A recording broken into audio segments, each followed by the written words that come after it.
¿qué tal? Muy buen día, bienvenidos a su programa Conexiones Entretejiendo Culturas y Saberes.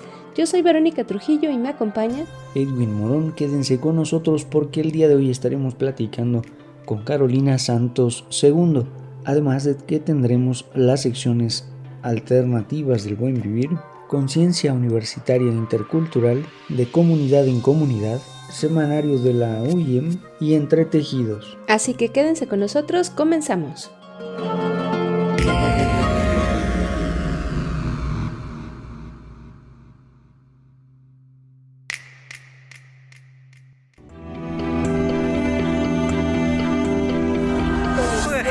Najo Viejevi, Shimopanoltican, Chetani, Shimopanolti. Esto es Conexión. Entretejiendo culturas y saberes.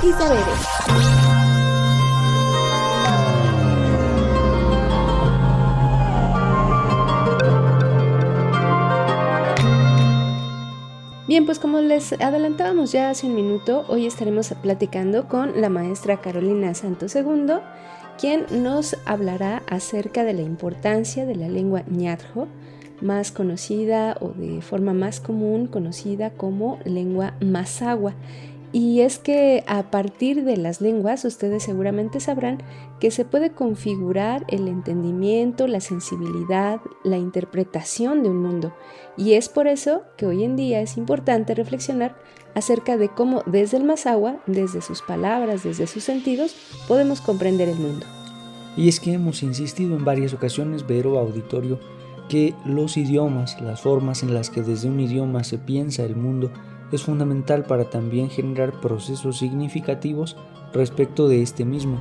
El tema con las lenguas originarias es que cuando podemos recuperar las voces que desde esa cuna generan los principios básicos de descripción del mundo, pues entonces podemos nosotros entender también desde una perspectiva diferente cómo podemos habitarle.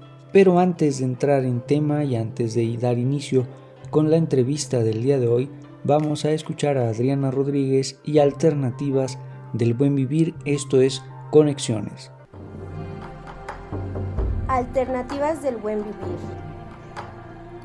Con Adriana Rodríguez.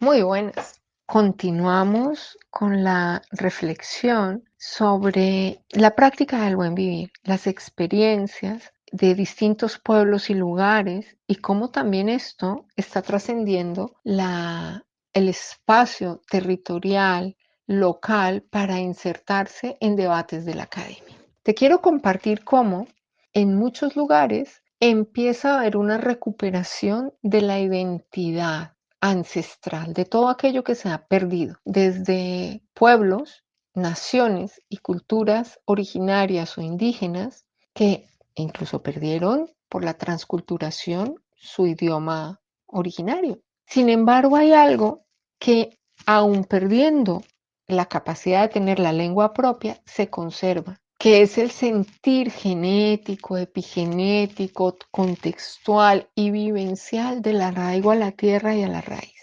Y eso es lo que está pasando ya hace bastantes décadas en muchos lugares y en pueblos, como por ejemplo el pueblo Cancuamo de la zona de la Sierra Nevada de Santa Marta en Colombia, que ha hecho un proceso desde hace décadas brillante, luminoso, profundo, de recuperar la conexión con su sabiduría, acompañados por otros pueblos vecinos que son de su entorno y por los abuelos y por las abuelas de esos pueblos, han podido volver a sembrar, a recuperar la raíz de la conciencia de ser el pueblo que habita una tierra desde el sentir del buen vivir. Pero no solamente es ese pueblo, también te puedo hablar de mi pueblo.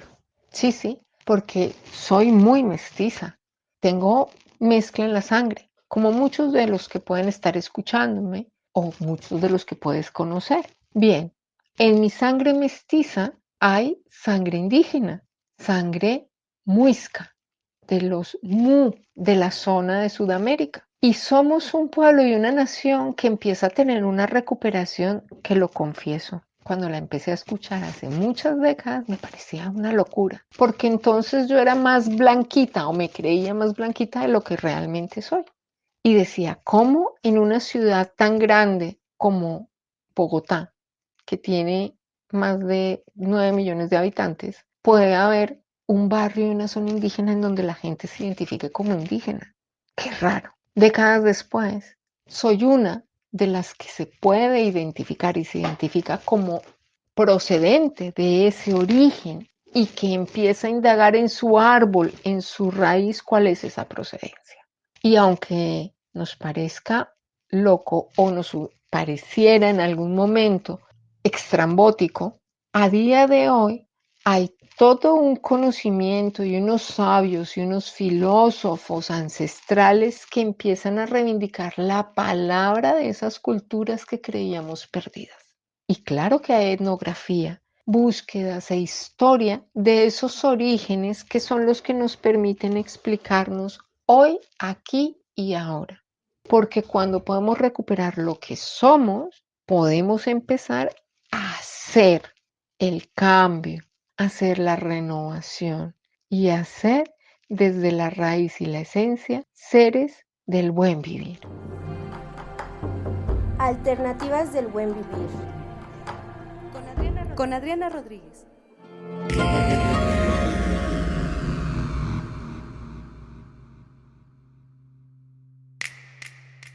Bien, pues ya estamos de vuelta en Conexiones y le damos la bienvenida a Carolina Santos II, quien nos acompaña el día de hoy para platicar acerca de la lengua ñadro y su importancia para comprender el mundo, comprender los mundos. Pero antes de entrar en materia, vamos a escuchar algunos datos relevantes de su biografía. Hola, buen día. Les comento que Carolina Santos II es licenciada en Comunicación Intercultural, egresada de la Universidad Intercultural del Estado de México y maestra en Humanidades con enfoque de investigación en ética de la Universidad Autónoma del Estado de México. Fue asesora del diplomado Cultura y Lengua Mazahua para maestros de educación secundaria de la UIM, donde brindó información y aspectos de la cultura mazahua. Su objetivo es empoderar a las mujeres para el ejercicio de sus derechos, lo que realiza con sus diversas colaboraciones y actividades como voluntaria en la agencia de noticias Notimia, en la Alianza de Mujeres Indígenas de Centroamérica y México, consejera ciudadana de la Comisión de Derechos Humanos del Estado de México y Ombudswoman de la UIM. Gracias. Regresamos con ustedes. Bien, pues bienvenidos a su programa Conexiones y ya como les adelantábamos al inicio de esta emisión, hoy nos acompaña Carolina Santos II, habitante mazahua del Estado de México. ¿Qué tal, Carolina? ¿Cómo estás? Muchas gracias por acompañarnos. Universidad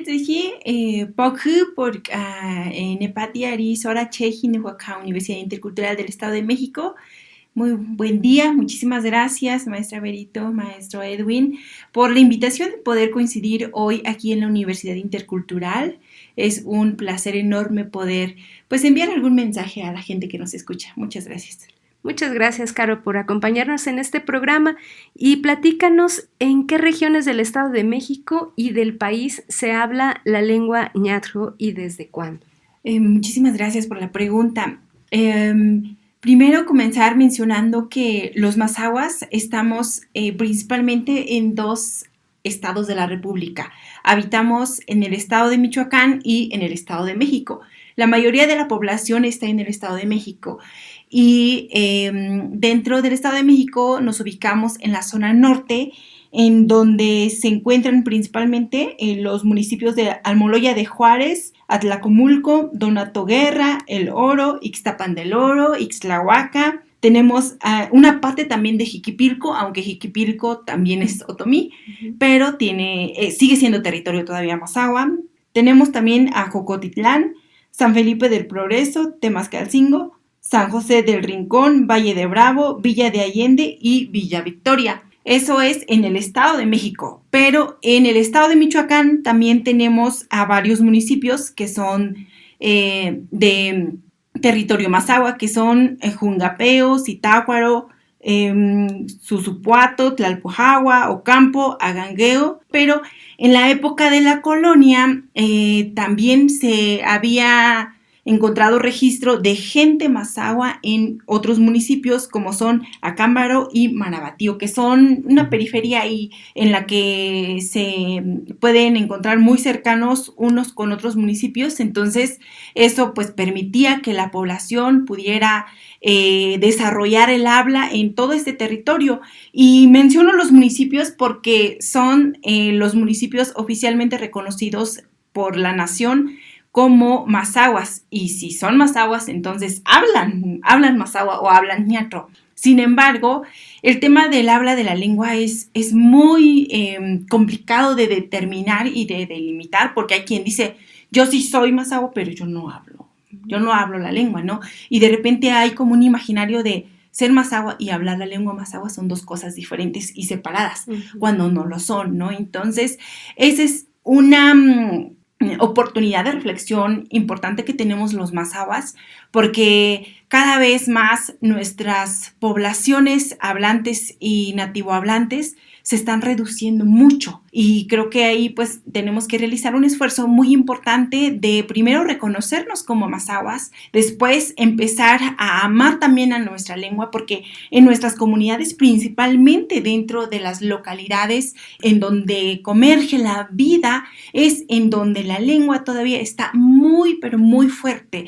Es al interior del hogar, al interior de la cocina, en las fiestas comunitarias, en las reuniones, es ahí donde todos los días la lengua reaviva. Y claro, en las otras zonas en donde nos desplazamos los mazahuas también está presente la lengua, pero pierde fuerza. Una vez que se sale de la comunidad, la lengua pierde fuerza. ¿Por qué? Porque hay menos gente con quien compartir la palabra. Claro. ¿No? Entonces, por ejemplo, cuando yo vengo aquí a la universidad y me encuentro a Carmen Sánchez, pues le puedo decir Kimi Carmen, ¿no? Porque sé que Carmen me va a decir químico y cacho. Pero si voy a la Ciudad de México y quiero saludar a alguien en ñatro, nadie me va a entender y se van a sentir incluso hasta extraños, ¿no? De ¿por qué me habla diferente? Entonces, es un mundo en donde podemos encontrar oportunidades de fortalecimiento de la lengua, y también una reflexión muy importante también de cómo nos está afectando esta visión de llevar al mundo a una forma de ser homogénea, ¿no? En donde todos somos iguales, hablamos iguales, vestimos iguales, comemos iguales y tenemos una misma rutina, ¿no? Entonces, eso es lo que está haciendo que las lenguas indígenas, no solamente la mazahua, sino las lenguas indígenas del país y del mundo estén en crisis. Y esto ocurre pues justamente por las diversidades de pensamientos y de modelos económicos que tenemos a nivel mundial. Claro, claro.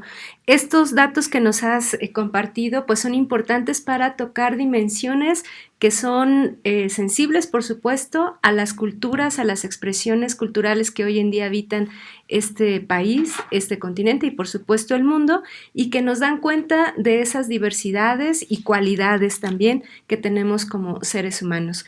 Pues de ahí la importancia de tocar el día de hoy el tema desde el ñatro entendemos los mundos. Vamos a un pequeño corte y continuamos dialogando con Carolina Santos II. Ya volvemos.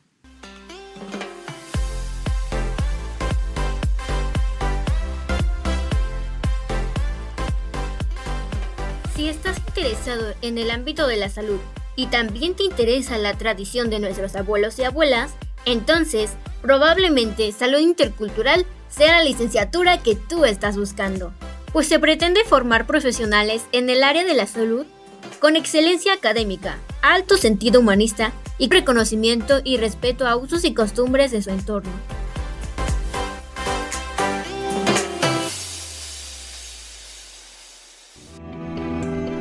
Pónganse en contacto con Conexiones al teléfono 712-123-5963. Continuamos.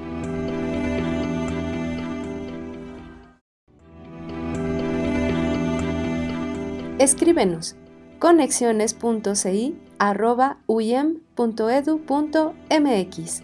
Continuamos. ¿Te gustaría aprender la lengua de tus abuelos?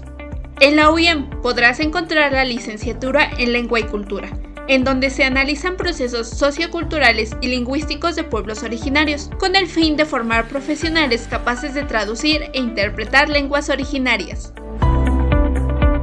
Te invitamos a formar parte de nuestra comunidad universitaria. ¡Inscríbete! Esta es una producción radiofónica del programa Los Colores de la Voz de la Universidad Intercultural de Chiapas. Sean bienvenidos a una edición más de La Ranera. En la edición de hoy, ¿qué es la salud mental? En 1843, William Switzer propone el término higiene mental, el cual sería precursor al actual término salud mental, propuesto por Clifford Beers en 2008, basado en sus experiencias en hospitales psiquiátricos, los cuales solían denigrar e incluso torturar a aquellos que se les consideraban enfermos de la cabeza. La Organización Mundial de la Salud define la salud mental como un estado de bienestar en el cual cada individuo desarrolla su potencial, puede afrontar las tensiones de la vida, puede trabajar de forma productiva y fructífera y puede aportar algo en su comunidad. En otras palabras, es como se encuentra el estado mental de un individuo, el cual se ve afectado por cosas como el estrés, situaciones personales o cosas mundanas como perderse el transporte y llegar tarde. Por más pequeña que sea, cualquier esta puede influir en tu salud mental, ya sea de manera leve o esté presente, especialmente si estas se van acumulando y ampliando junto a otros factores, como puede ser un ambiente laboral pesado, la pérdida de un ser querido o simplemente tener un mal día. Esta es una producción radiofónica del programa Los Colores de la Voz de la Universidad Intercultural de Chiapas.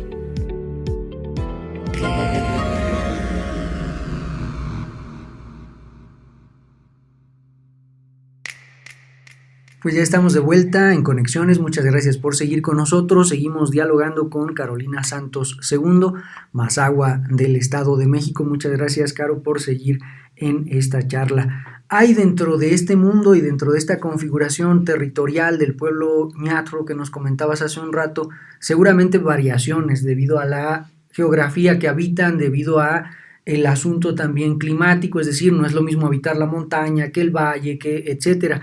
Eso implica no solo diferencias a nivel de la vestimenta, sino probablemente también a nivel de cómo la lengua suena, cómo la lengua dialoga con el mundo y cómo el mundo se hace escuchar en el Mazahua, y podemos hablar de variantes dentro del Mazahua, ¿no? Platícanos un poco sobre las variantes de este idioma y cuáles son algunos de los elementos de diferenciación entre ellos. Muchísimas gracias. El habla de una lengua indígena es todo un mundo. Entonces, no es extraño encontrar estas variantes dentro del mismo universo Mazahua. Hay como una división de opiniones entre autores e instituciones y ahorita solamente voy a mencionarles dos. Hay, por ejemplo, de parte del maestro Esteban Bartolomé, que es un antropólogo que ha dedicado mucho tiempo de su vida a estudiar y a compartir su saber sobre la cultura Mazahua y desde luego de la lengua Mazahua. Él nos dice que hay dos variantes, la variante norte y la variante sur. Y entonces la variante oriente y occidente es una interpretación que viene desde el Instituto Nacional de las Lenguas Indígenas y pues son dos posturas distintas. Una es desde el Estado y la otra es desde una visión más interna de la comunidad, de alguien que creció, que se desarrolló y que está generando un aporte muy importante de la cultura. Y la diferencia entre estas interpretaciones de variantes es principalmente en el uso de la R, ¿no? Por ejemplo, hay quienes dicen que el pueblo y la lengua se llama ñatro con R y hay quienes dicen que es ñatl. Y eso depende un poquito de los lugares en los cuales habitamos y, por ejemplo, en Temascalcingo ahí se omite la R, no se usa la R. Entonces ahí es ñatl, no es ñatro. Y ahí es deje para decir agua y acá es reje. La variante oriente es la que, desde la interpretación del INALI, es la que nosotros, los que vivimos en San Felipe del Progreso y los municipios que nos colindan, es la que utilizamos. Y la occidente ya es la de Temas y todos esos otros municipios. Y es un debate así como muy complicado de desmenuzar y de decir, esta es la verdad absoluta. Y eso es algo que también me gusta. Aunque es un problema, me gusta mucho también porque creo que nos permite a los mazahuas meternos en el tema que nos ocupa, debatirlo y dar propuestas. Hay mucha división desde los lingüistas en cuál es la variante que debe permanecer, pero creo que tener dos variantes es una riqueza. Entonces no tendríamos que poner una sobre la otra ni pretender que una predomine, porque creo que las variantes tienen que ver con un proceso también evolutivo de la lengua, de cómo fue nuestra historia en contacto con el español, en contacto con otras culturas, en contacto con el medio ambiente que habitamos y también de otros saberes que vienen desde fuera. Entonces, a mí en algún momento, por ejemplo, una señora de mi comunidad me decía, es que tú ya no hablas el mazahua igual. Y yo decía, bueno, ¿y por qué ya no lo hablo igual? Me decía, es que tú ya estudiaste. Y en ese momento yo no sabía cómo entender esa interpretación que ella tenía, y ahora digo, claro, porque tal vez mi dominio del español no es el mismo que se habla en la comunidad. Entonces, a la hora de que yo he ido perfeccionando mi dominio del español, mi mazahua puede sonar un poquito diferente. Sin embargo, intento que no pase eso, ¿no? Intento que no pase, pero mucha gente me ha dicho, es que tienes un acento, un no sé qué. Cuando hablo español, digo, bueno, es que hablo otra lengua. Y cuando hablo en mazahua, ahora me dicen, es que ahora tienes un asunto, un tema ahí de acento también que no sabemos qué. Pues es que es como un choque fuerte. Pero solamente lo identificamos quienes notamos la manera de hablar de las personas, o nos detenemos más bien a percibir cómo es la forma de hablar de algunas personas. Y eso no, o sea, no me lo hacen saber siempre, pero es algo que pasa por las variantes también, y que esta diversidad de opiniones que les decía es al final una riqueza. ¿Por qué? Porque yo creo que no podríamos, las personas de habla de alguna lengua indígena y el mismo Estado, no podríamos estar pretendiendo oficializar alguna de las variantes, sino ocuparnos en preservar las variantes. ¿Por qué? Porque son parte de nuestra riqueza cultural, de nuestra identidad como mexicanos, pero también de una identidad propia de un mundo que ya existía aquí mucho antes de la colonia, y que entonces creo que también por justicia humana tendríamos que preservar estas grandes riquezas. Y ese es un tema que creo que todavía hoy en día la humanidad y la gente que está estudiando las lenguas todavía no tiene una respuesta, y no sé si en algún momento nos vayamos a poner de acuerdo, pero yo quiero concluir diciendo que esto es una riqueza, y que a mí lo que más me preocupa es que ya nadie hable ninguna variante, ¿no? Esa es mi gran preocupación. ¿Por qué? Porque yo puedo hacer el esfuerzo de entender a alguna persona que me diga en Daró y que no me diga peña para nombrar a la piedra, o que me digan deje y no reje, o que me diga bat en vez de bat, que es campo, ¿no? Yo lo voy a entender perfecto. Y de hecho, cuando me topo con alguna persona que de repente digo, ¿qué dijo? Como que me suena esto, pero no estoy segura. Me intriga y me gusta que me genere ese tipo de sensaciones, porque entonces me permite conocer de la otra persona. Y es un compartir de saberes. Bien, Caro, ¿por qué en este diálogo, digamos, de riqueza y de variabilidad, podemos entender perfectamente que el mundo emerge a partir de la lengua en la que lo hablamos? El mundo también se expresa, digamos, y nos susurra al oído en el idioma en el que ha sido concebido por los grupos humanos que lo habitan, y definitivamente el ñatro pues es uno de los idiomas que hacen que esto pase. ¿Nos podrías compartir, por ejemplo, un poco respecto del idioma como uno de los procesos fundamentales para concebir entornos como el hogar, como la familia? ¿Qué hay, por ejemplo, en el ñatro que puede servir para valorar desde una perspectiva distinta entidades como la familia, como el hogar? Enunciar en ñatro estos espacios, nombrarlos desde ese idioma, desde esa lengua, seguramente nos da una configuración del mundo distinta. ¿Tú qué puedes percibir respecto de eso? Creo que todo lo que usted ha mencionado, ahí es donde se construye, ahí es donde se ha nombrado, ahí es donde se ha creado la lengua ñatro. Uno de los lugares en los cuales tiene mayor vida en la lengua es justo en la cocina, en el fogón, en la comunidad, en donde las personas mazahuahablantes, ya sea que son nativas o que hacen un esfuerzo por aprender o ir haciendo uso de la lengua, se encuentran y reavivan conversaciones. Es ahí donde yo creo que tenemos todavía el alma y el corazón de la lengua mazahua. Y es muy importante porque justo en estos espacios son los que han resistido todavía más la globalización con un objetivo de desplazar o de aniquilar a nuestra lengua, ¿no? Entonces, creo que las personas no siempre tienen la conciencia a la hora de hablar de que están generando un proceso de continuidad de la lengua y tampoco son muy conscientes de lo valioso que es, porque mucho de lo que pervive en la mente de las personas es la historia que duele, la historia que lacera de los castigos de los niños en las escuelas, de la discriminación que sufrieron los abuelos, los bisabuelos en el momento en que salieron de la comunidad y que nadie les entendía o que los discriminaba y los humillaba en el momento de hacer uso de una lengua que era la única lengua que ellos conocían, la única forma de comunicarse más allá del lenguaje de señas.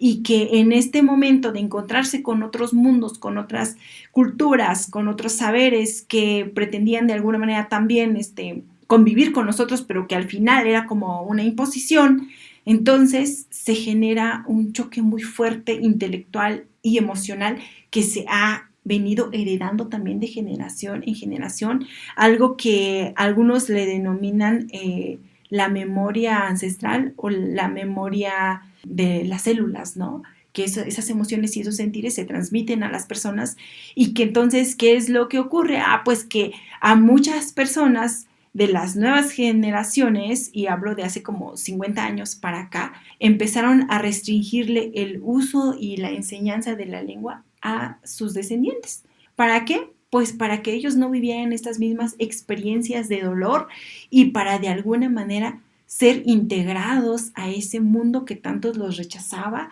y a ser como considerados también personas de razón. Entonces, cuando tú vas a la comunidad y tienes la oportunidad de vivir en la comunidad y de compartir estos sentires, vas notando esas pequeñas piezas que se encargan de frenar el proceso de desarrollo y de continuidad de la lengua en la comunidad. Pero también creo que en este momento específicamente en el que estamos viviendo, también hay mucha gente que empieza a entender que fue un proceso histórico que puede tener un cierre, como cerrar el ciclo y entonces ahora darle oportunidad a las nuevas infancias a que puedan volver a hablar su lengua ancestral. Y si antes la lengua tenía espacio en el espacio doméstico, en la cocina, en la convivencia familiar, en la milpa, en la iglesia, en las asambleas, ahora su mayor presencia está solamente en la cocina, en la familia, y se intenta que tenga mucha vida en la escuela, en donde ahora la lengua se empieza a enseñar, ya hay libros, hay libretas, hay audios, hay videos, son pequeños esfuerzos para intentar subsanar un hecho histórico tan fuerte que era la aniquilación de las personas indígenas. Entonces, lo importante aquí que me gustaría resaltar es que el lugar o el espacio más fuerte de enseñanza de la lengua es con la familia, es con la comunidad y es sí, nuevamente a través del fogón. Porque la escuela ayuda, pero el sistema de enseñanza de la escuela es muy técnico y implica procesos diferentes a los cuales se desenvuelven en la comunidad. ¿Por qué? Porque hay una frase que dice que la lengua se mama y literal es así. O sea, si tú le preguntas a una persona cómo aprendió el español, pues te va a decir, yo no fui a la escuela. Yo aprendí a decir eso en mis primeros años de vida, con mi mamá, con el abuelo. Y no solamente ocurre eso con el español, sino con todos los idiomas.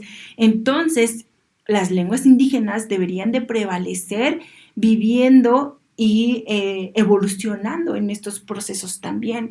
Y que, por ejemplo, nuestra lengua es útil, se pare en donde se pare. ¿Por qué? Porque cumplimos una función que es comunicar, nos entendemos. Y si hemos vivido muchísimos siglos en el territorio hablando nuestra lengua, entonces eso demuestra que sí funciona. ¿Por qué? Porque si nos están diciendo que ahora entonces grabemos audios, hagamos videos, escribamos libros, como para que eso sea lo único que al final de la historia persista, de lo que fue en algún momento una cultura o una lengua, entonces no le veo sentido, ¿no? Pues quiero aprovechar, ¿no?, que la gente nos escucha para compartirles que es muy lindo hablar una lengua mazahua y que como personas evitemos ser discriminatorios hacia aquellas personas que hablan una lengua, y que si tú que me estás escuchando tienes una abuela, un abuelo que habla la lengua, date la oportunidad de pasar más tiempo con esa persona para que puedas aprender, porque justo ellos tienen un cúmulo de la lengua impresionante. Incluso yo, que me considero mazahua hablante, siento que yo no conozco tanto la lengua como lo conocen ellos, ¿no?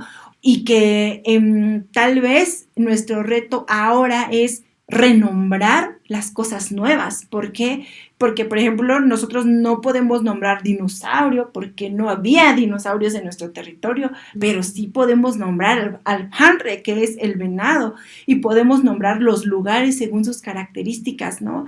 Entonces, por ejemplo, hay comunidades, hay espacios específicos de las comunidades que tienen nombre en mazahua, y podemos nombrar el universo, que es Xoñihoma, ¿no?, que es todo lo que vemos, todo tu entorno, las estrellas, las nubes, el planeta y todo lo que le siga y todo lo que está debajo de la tierra es Xoñihoma. Podemos seguir generando grandes aportes que podemos hoy en día, con la tecnología, con la mayor educación que llega a nuestras manos, también nos puede permitir que la lengua mazahua persista. Pero si no existe un orgullo de identidad, o si no existe una conciencia de que nuestra identidad es valiosa, entonces de verdad las poblaciones mazahuas y el mundo está de alguna manera sumando a que esto en algún momento se pierda. Muy bien, pues vamos a un corte, regresamos, esto es Conexiones, no se vayan. De comunidad en comunidad. De comunidad en comunidad. Kimi Teshehi, Inshusgoe Daniela. Hola a todos, mi nombre es Daniela y el día de hoy les vengo a compartir un remedio que allá por mi pueblito, Santa Anixtlahuaca, es muy usado cuando te caes o te golpeas, claro, de manera no muy grave. Lo primero que tienes que hacer es encontrar a la hierba negra, que es muy parecido al quelite lengua de vaca, pero con tonalidades más oscuras. Esta planta se puede encontrar en las orillas de las milpas durante los meses de septiembre hasta marzo, aunque si la tierra guarda suficiente humedad, la puedes ver casi todo el año. Ahora sí, para ayudar a bajar la inflamación o dolor causado por golpes o caídas, tienes que calentar un poco de agua con sal para después, con ayuda de unos pedazos de tela, mojarlos en la mezcla y colocarlos en la zona afectada. Cuando a los trapitos se les vaya el calor del agua, es momento de quitarlos, para colocar suficientes hojas frescas de la hierba negra y tapar con los mismos retazos de tela húmedas. Puedes vendar sin apretar demasiado y dejar reposar por un par de horas, para posteriormente retirar. Esto es opcional, pero a las hojas de hierba negra les puedes colocar algún ungüento o pomada para mayor eficacia. Si realizas esto, verás que la inflamación y dolor de los golpes disminuyen, y si repites el proceso al menos 3 veces al día, las molestias desaparecerán. No te olvides de que este remedio solo es útil cuando las lesiones no son graves, ya que de lo contrario tienes que recibir otro tipo de atención. Ngejeteshe, Mashko. Hasta la próxima. Agradecemos a Lidia Jerónimo Miranda por la información proporcionada. De comunidad en comunidad. De comunidad en comunidad. Oye, tú, ¿te interesan los medios de comunicación? Si es así, la Universidad Intercultural del Estado de México te invita a formar parte de su licenciatura en Comunicación Intercultural, a través de la cual desarrollarás habilidades en fotografía, periodismo y edición. ¿Qué esperas para formar parte de nuestra comunidad estudiantil? ¡Inscríbete!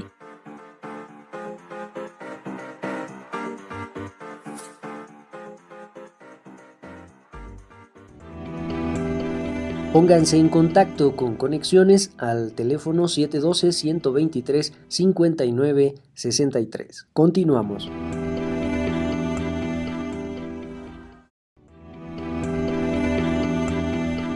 Escríbenos conexiones.ci@uyem.edu.mx. Continuamos. ¿Sabías que la Universidad Intercultural del Estado de México imparte la maestría en interculturalidad para la paz y conflictos escolares, a través de la cual busca formar profesionales capaces de prevenir conflictos para vivir en un entorno pacífico entre culturas y sociedades. ¿Qué esperas para ser parte? Inscríbete.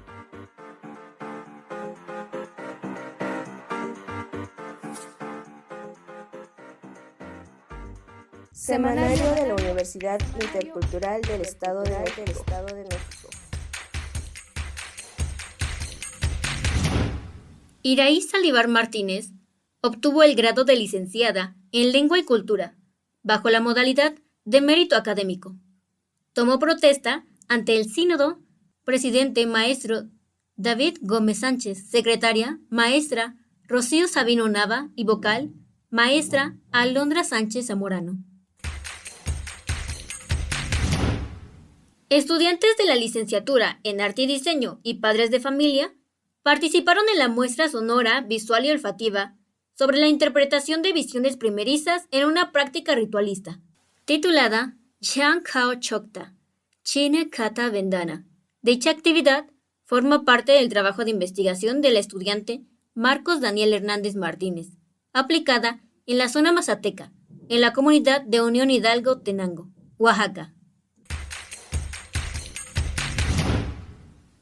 Karen Mendoza Ramírez, de la licenciatura en Desarrollo Sustentable, presentó su proyecto de titulación bajo la modalidad de producción de materiales didácticos, titulada Manual asociado al aprovechamiento del género Queercus en la comunidad del Salto, La Venta, municipio de San José del Rincón, Estado de México.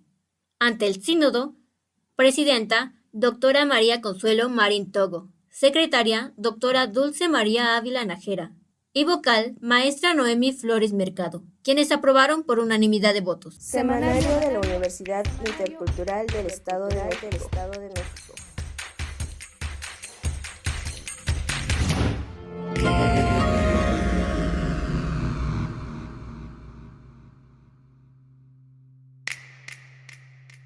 Ya estamos de vuelta en Conexiones y estamos en la parte final de este programa, donde nos acompaña Carolina Santos II, hablante mazahua del Estado de México, quien nos está compartiendo justamente sus opiniones, su experiencia, su cosmoconvivencia acerca del ñatjo como una forma de entender el mundo.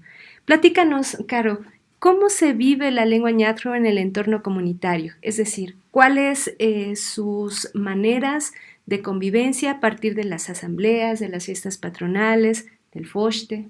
Dentro de estas actividades es donde más fuerza tiene la lengua mazahua, ¿no? Entonces, en las comunidades tenemos la fortuna de que quienes participan también en la mayoría de las fiestas, en las mayordomías, en las asambleas son personas adultas. Y esto da una oportunidad de que ellos tengan la facilidad de comunicación. Sin embargo, tenemos que reconocer que la lengua está viva mayormente en las personas adultas mayores. Hay quienes dicen, yo entiendo, pero no lo hablo. Entonces se va a la asamblea a escuchar. Y hay quien está hablando en mazahua y está generando su aporte en cualquiera de estos escenarios y de repente pasó al español, se regresó al mazahua y da 1,000 vueltas por los dos idiomas. ¿Por qué? Porque tiene la capacidad de dominar cualquiera de ellos y porque sabe que su público local también le entiende. Y hay quienes se paran en las asambleas y todo es en ñatjo, ¿no? Y no importa como si me entendieron o no me entendieron, yo aquí vine, hablé. Y hay quienes no tienen de otra. ¿Por qué? Porque o hablan ñatjo porque es su única lengua. Entonces, estos son los escenarios de cómo vamos compartiendo la lengua ahí. Algo muy importante también a resaltar es que en la mayoría de las asambleas, de las fiestas, de la siembra, porque la siembra también es un momento muy importante de habla de la lengua, desafortunadamente la mayoría de quienes están presentes en estos espacios hoy en día somos las mujeres. Y como vemos la actualidad y el porvenir, vamos a seguir siendo las mujeres quienes mayormente preservemos la lengua, no solamente como educadoras ni como transmisoras del saber, sino porque las mujeres somos las que ahora estamos dentro de las mayordomías, cuando antes eran solamente los varones. Entonces ahora, como hay una mayor ausencia de los varones, porque los hombres tienen que salir a trabajar por el proceso de migración que nos está impactando muy fuerte, entonces esto lo que hace es que ahora las mujeres estén en la mayordomía, que sean quienes dan todo el seguimiento de las fiestas, quienes preparan el mole, quienes van y compran todo lo necesario para la fiesta, sea cual sea, ya sea una fiesta religiosa o una fiesta social, que es como más, que tiene otro tinte, pero que al final la lengua vive ahí. Antes las mujeres no podían participar, o si iban era como voy a escuchar, no a hablar, ¿no? Voy a escuchar. Ahora se va a escuchar, se va a hablar, se va a participar y se va como representante, y no necesariamente tienes que tener un terreno como antes lo marcaban, ¿no? Uh-huh. Y ahora lo que creo que sumaría muchísimo para la preservación en estos contextos es que se involucren a las diferentes generaciones.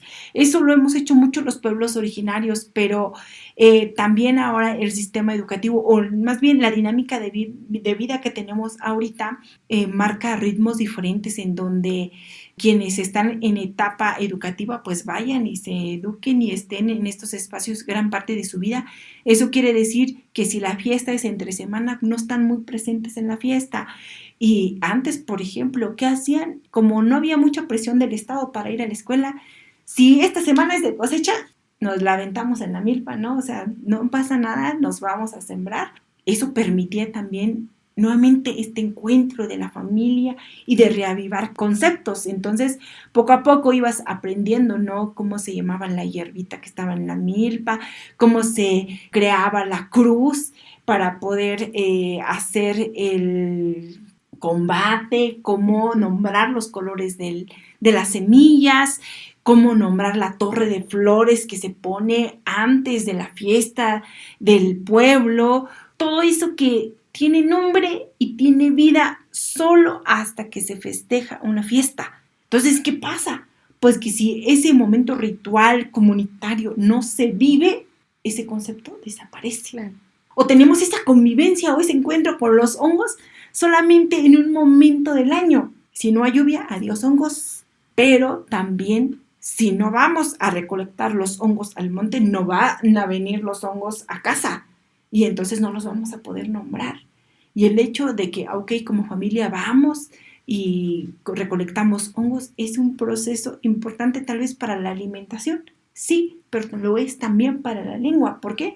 Porque sucede mucho que la infancia es curiosa, entonces vas preguntando, ¿y cómo se llama el árbol? ¿Y cómo se llama este honguito? ¿Y este honguito se come o no se come? ¿Y este dónde crece? ¿En el maguey o crece en el árbol? ¿En la raíz o en el zacatón? ¿Y dónde? ¿No? O sea, ¿dónde vive, por ejemplo, en determinados hongos, ¿no? Y hay hongos que, por ejemplo, yo como mazahua hablante no sé cómo se llaman. Y no sé cómo se llaman porque no me di la oportunidad de conocer más ese mundo con las personas que sabían mucho más de ese saber, ¿no? Porque, por ejemplo, en mi comunidad, en la cual yo soy originaria, que es San Nicolás, Guadalupe, una de las hongueras más sabias de ese lugar era mi madre. Y mi madre ya no está. ¿Cómo yo voy y resucito ese saber? No se puede. Entonces, por eso les digo que esta es una cuestión preocupante. Cuando nos desvinculamos las generaciones, eso se genera también ahí una fragmentación del saber y de la continuidad de la lengua. Entonces, por eso es muy importante la convivencia, el trabajo y las actividades intergeneracionales. Y eso no solamente pasa, por ejemplo, con los hongos, ni solamente en la milpa, sino también con otros procesos rituales que tienen que ver con la fiesta, pero que también tienen que ver con los sueños, también con los hongos, con las plantas medicinales, o sea, todo lo que conforma al mundo de una lengua, de un pueblo indígena, y que eso le pasa, yo creo que a todos los pueblos indígenas de México y del mundo. Entonces, cuando hay la partida de una persona nativo hablante, las comunidades, las lenguas y las culturas del mundo perdemos un gran saber. Y es un gran saber del cual no siempre tenemos conciencia. Yo digo, afortunadamente puedo darme cuenta de eso, pero hay mucha gente en la comunidad que no pasa nada, simplemente lo que duele es la partida del ser querido porque ya no va a estar. Pero si ya te adentras más allá de, no solamente fue el momento que compartimos, no solamente fue el parentesco, sino lo que se llevó y que nunca más va a volver.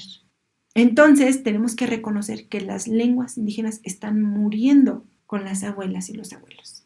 Les invito a que me sigan en mi página como Carolina Santos. Estoy en Facebook, estoy en Instagram y también pueden seguir a Empoderamiento Mazahua, en donde estamos haciendo un esfuerzo importante a través de las redes sociales. Estamos creando videos con pequeñas palabras y frases para que podamos aprender como niños la lengua mazahua. Y pues yo intento que sean prácticos y si no lo son tendremos que ver cómo le hacemos. Pero creo que es válido que las personas o las generaciones actuales que amamos las lenguas indígenas, que amamos nuestras raíces, nuestra identidad y nuestra cultura, hagamos algo por conservarla aquí. Claro, Caro, has tocado puntos medulares y en diferentes niveles, porque dan cuenta de la diversidad de espacios en donde se puede trabajar la recuperación de estos conocimientos propios, por supuesto de la lengua, y claro, una parte importante que es la visión del mundo. Finalmente, Caro, quisiera preguntarte, a partir de tu trabajo también académico, como estudiante, como por supuesto miembro de una comunidad hablante que es el Mazahua, ¿cuál tú crees que sea la importancia de recuperar el conocimiento propio que ofrece en este caso, por ejemplo, la lengua ñatro en ámbitos académicos, fundamentalmente? La importancia de recuperar los saberes de las lenguas indígenas y principalmente de la lengua ñatro o mazahua en los espacios académicos y sociales es fundamental. ¿Por qué? Porque creo que no podemos separar en este momento de la historia y de la humanidad, no podemos separar el ámbito social comunitario del académico. Tenemos que reconocer que todo suma y que entonces la presencia o la valorización de nuestro saber como pueblo para las instituciones educativas y sociales es necesario, porque creo que en todos lados hay aliados para la preservación y es importante que esto se haga porque la lengua mazahua tiene una raíz, un origen, una cosmogonía, tiene una geoubicación y tiene una historia y muchos saberes únicos que no tiene ningún otro pueblo originario del mundo. ¿Por qué? Porque cada pueblo originario tiene su propia cosmogonía.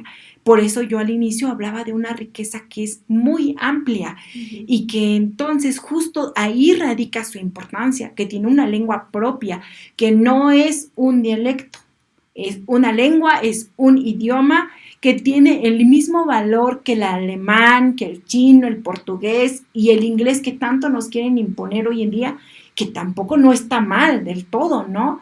¿Por qué? Porque cada uno de estos idiomas y de estas culturas son valiosas porque también generan aportes a la humanidad y eso es fundamental y creo que ahí no hay debate.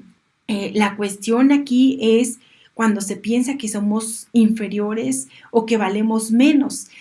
Creo que si logramos como institución impactar en el imaginario social de que la lengua mazahua es importante, que tiene una valía, que tiene una historia, que tiene una identidad, que tiene un territorio, que tiene una biodiversidad, que tiene comida, que tiene fiestas, que tiene danza, que tiene mucho que dar al mundo y que por eso se debe de prevalecer y que por eso debe de persistir en este mundo y en esta historia y en las próximas generaciones. Yo creo que entonces el sistema educativo estará generando un logro y eso estará impactando también pues en la cultura en un futuro. Pues muchísimas gracias, Caro, por todo este viaje alrededor de la lengua y su contexto, y no cabe duda que entonces cuando platicamos de esta manera podemos reconocer que el lenguaje es la casa del ser, es donde habitamos, es donde nos hacemos y es donde precisamente podemos nacer a este mundo con los ojos, con el rostro, con el corazón, con el cuerpo entero, y que en la medida en que podamos reconocer eso, pues podemos también entendernos como seres mucho más complejos, como seres mucho más convivenciales, como seres humanos mucho más íntegros dentro de este espacio. Muchísimas gracias por habernos acompañado. Esto es Conexión. Entre cielo, agua y tierra. Resignificación de los paisajes bioculturales. Reconocimiento y codiseño para su conservación por los pueblos originarios. Colectivo de investigación e incidencia. El Design Thinking es una metodología centrada en las personas y sirve para observar retos, detectar necesidades y proponer soluciones viables y factibles. Este enfoque se estructura en 3 grandes pasos, como habíamos comentado: inspiración, ideación e implementación, cada una con sus subfases. Dentro de la primera fase, la inspiración se compone de 3 subfases, que es entender, observar e involucrarse. En la subfase de entender se investigan las necesidades y los problemas que tiene la comunidad. Esto, para realizarlo, requiere de entrevistas y diálogos con los miembros de la comunidad para comprender sus perspectivas y experiencias. Observamos también las rutinas diarias y los desafíos que enfrentan, lo cual nos proporciona una visión más clara de las problemáticas que tienen o que se van a abordar. En la subfase de observación, los investigadores y facilitadores del proyecto se sumergen en la comunidad para ver de primera mano cómo se desarrollan las actividades de manera cotidiana y los problemas que afectan a los habitantes. Esta inmersión nos ayuda a identificar detalles que pueden no ser evidentes a través de entrevistas, y en la subfase de involucrarse se centra en la participación activa de la comunidad en el proceso de diseño. Los miembros de la comunidad son integrados como co-creadores, no solo como beneficiarios, lo que asegura que sus voces y sus experiencias sean lo que finalmente guía el proyecto. Dentro de la fase de ideación también están 3 subfases, contiene 3 subfases, que es reflexionar, prototipar y probar. En la subfase de reflexionar se analiza toda la información que se recopila en la fase de inspiración para identificar los patrones y definir los problemas principales. Esto incluye sesiones de lluvia de ideas, donde se generan ideas innovadoras para solucionar los problemas identificados. En la parte o subfase de prototipar, lo que se hace es desarrollar modelos o versiones iniciales de las soluciones propuestas. Estos prototipos finalmente son herramientas tangibles que nos permiten visualizar y probar las ideas en un entorno real. Involucran a la comunidad en la creación de estos prototipos, asegurando que las soluciones sean prácticas y culturalmente apropiadas. Entre cielo, agua y tierra.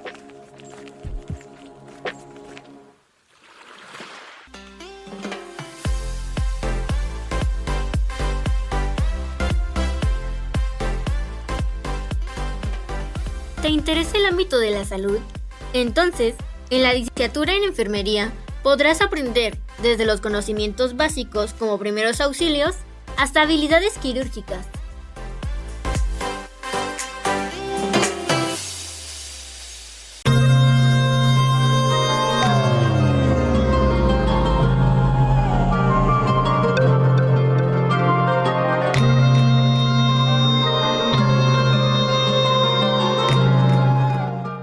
Pues sin lugar a dudas, Vero, auditorio, este tema ha sido muy importante en términos de diferentes cosas y podemos entender a partir de lo que nos platicaba Carolina a lo largo de esta transmisión que hay condiciones, que hay dimensiones de la existencia que no serían comprensibles sino por esta aproximación que hemos hecho a la lengua mazahua, condiciones como el foste, condiciones que tienen que ver con algunas dinámicas sociales, condiciones que tienen que ver con la salud, condiciones que tienen que ver con ciertas prácticas que hoy se consideran de alta estima, como el bordado, como la cerámica y como tantas otras que cuando las podemos entender desde el idioma en el que han sido pensadas, originadas, pues también se amplía nuestro rango de comprensión y nuestro rango de entendimiento respecto del mundo.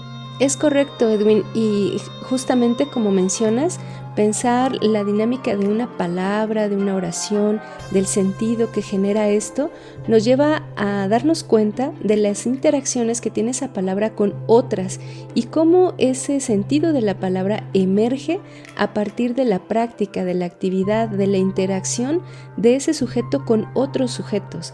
Y de esa forma podemos comprender la dimensión tan importante que tiene, por ejemplo, una lengua con la cultura y esta con la comunicación.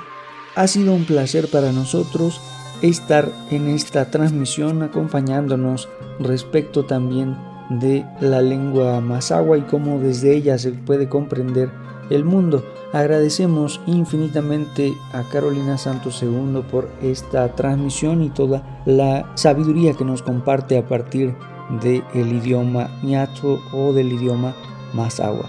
Agradecemos también al equipo de producción: Daniel Vallejo Garduño, Daniela Canuto, Verónica Trujillo y Edwin Morón. Nos escuchamos en la siguiente emisión. Hasta pronto.